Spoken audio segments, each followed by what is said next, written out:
Son las 7 de la mañana con 46 minutos. Vamos a cambiar de materia, Juanita, y vamos a pasar al ámbito internacional. Esto que comentábamos al inicio de esta edición de Radioanálisis, las elecciones en Perú. Hay conteo actualizado. Se actualizó al 93% de las actas procesadas a las 6 de la mañana con 18 minutos. Ese es el corte que hace la ONPE para finalmente dar a conocer estos sufragios. Y la distancia, Juanita, se está estrechando, pero de manera dramática. Voto a voto, literalmente se está disputando la presidencia en Perú. Keiko Fujimori tiene un 50,2% de los votos. ¿Te acuerdas que hace unos minutos cuando dábamos la información estaba cercano al 50,6%? Bueno, ahora va en un 50,2%, 8.152.000 votos versus el 49,7% de Pedro Castillo, 8.060.000 votos, es decir, menos de 100.000 votos separan a la candidata Keiko Fujimori del candidato Pedro Castillo. En un conteo, Juanita, que estuve haciendo aquí una revisión de los distintos departamentos ahí en Perú, y efectivamente en los sectores urbanos, por ejemplo, en Lima ya se ha contabilizado un 99% de los votos, pero hay zonas rurales, como por ejemplo el Amazonas, donde solamente se ha contabilizado el 84% de los votos y en algunos casos ni siquiera se ha llegado al 70% de los votos. Así que en esos sectores todavía quedan muchos sufragios que contar. Bueno, vamos a hablar de esto con nuestro siguiente invitado.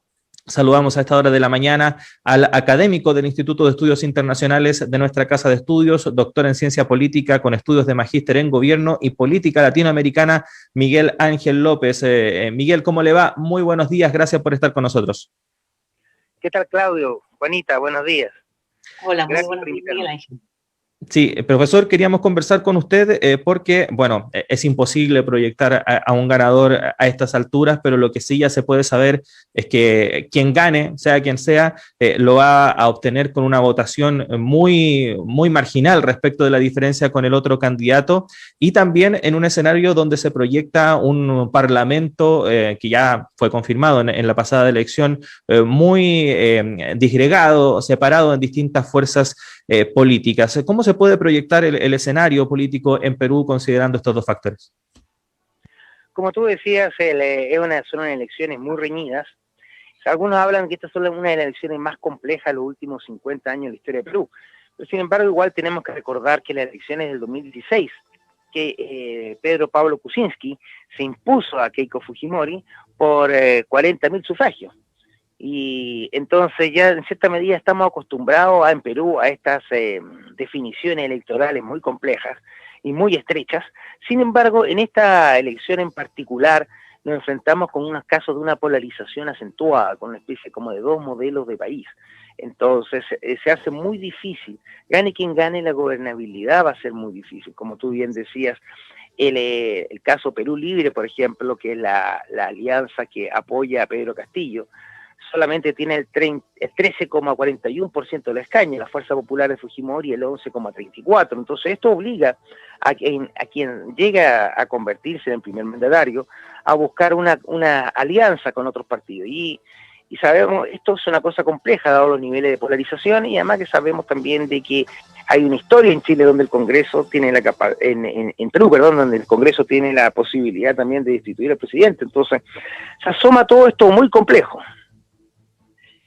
Miguel Ángel, justamente hablando de la gobernabilidad y recordando la estrecha elección de Pedro Pablo Kuczynski, es imposible no recordar también que no terminó su periodo y que esa disgregación de votos que hay en el Congreso y la posibilidad que hay de destituirlo hace que el futuro de cualquiera de los dos representantes que hoy día están compitiendo por la presidencia sea poco claro, por decirlo menos. ¿Qué posibilidades hay de llegar a alianzas algo más permanentes dentro del Congreso? Porque finalmente el destino del presidente se juega un poco ahí.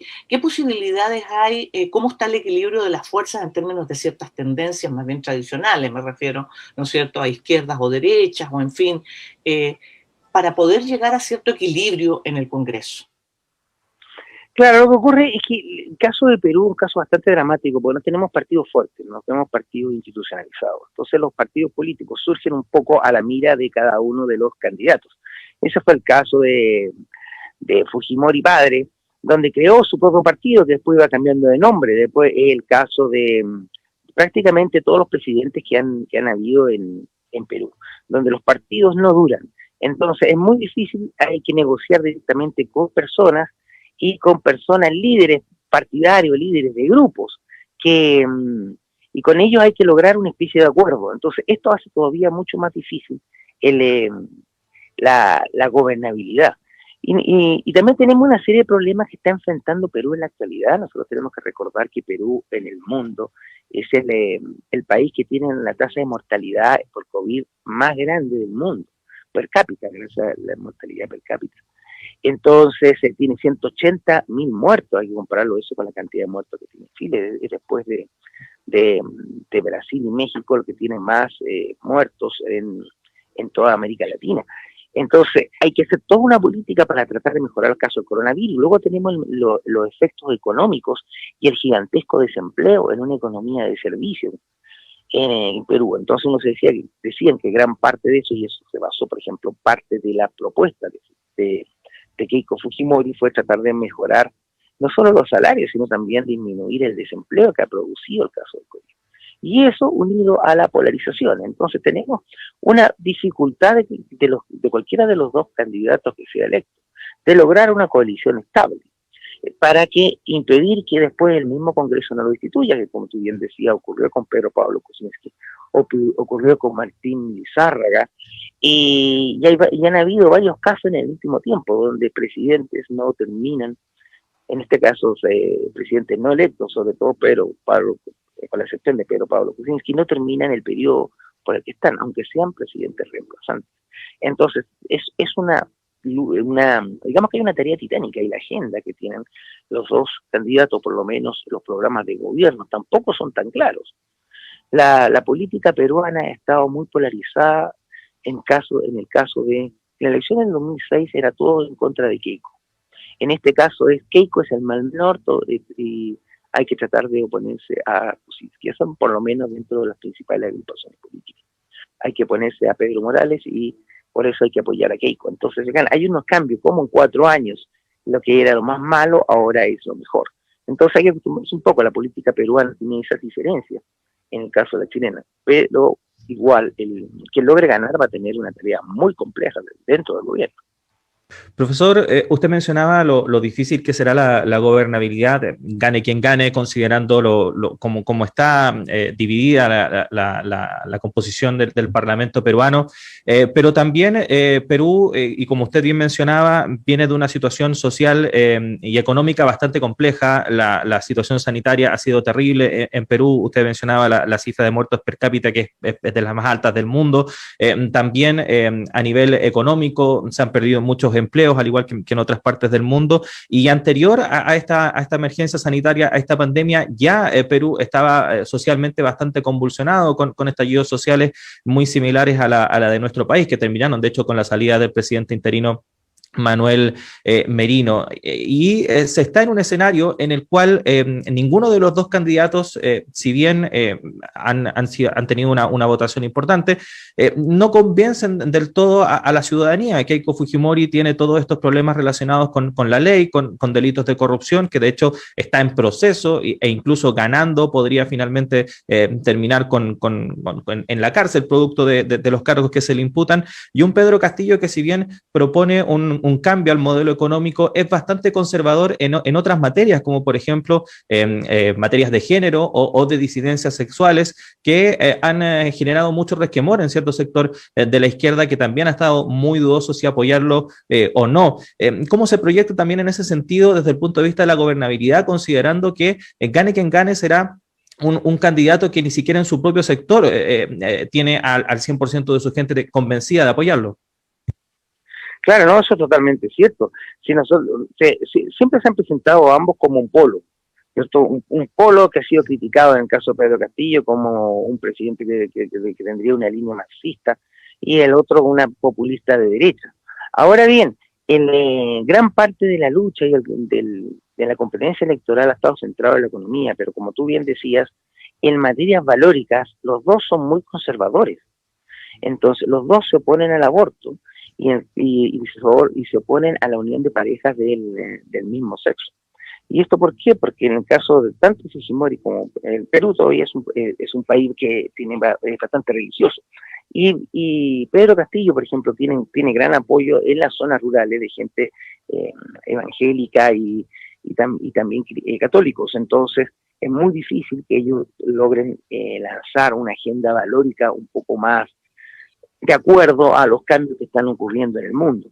Entonces, gran parte de la lucha, como decía, se ha centrado dentro de esta parte económica y la forma en revertir la crisis. Ahora bien, dentro del mismo discurso de Pedro Castillo tiene principalmente un apoyo en las zonas rurales del país.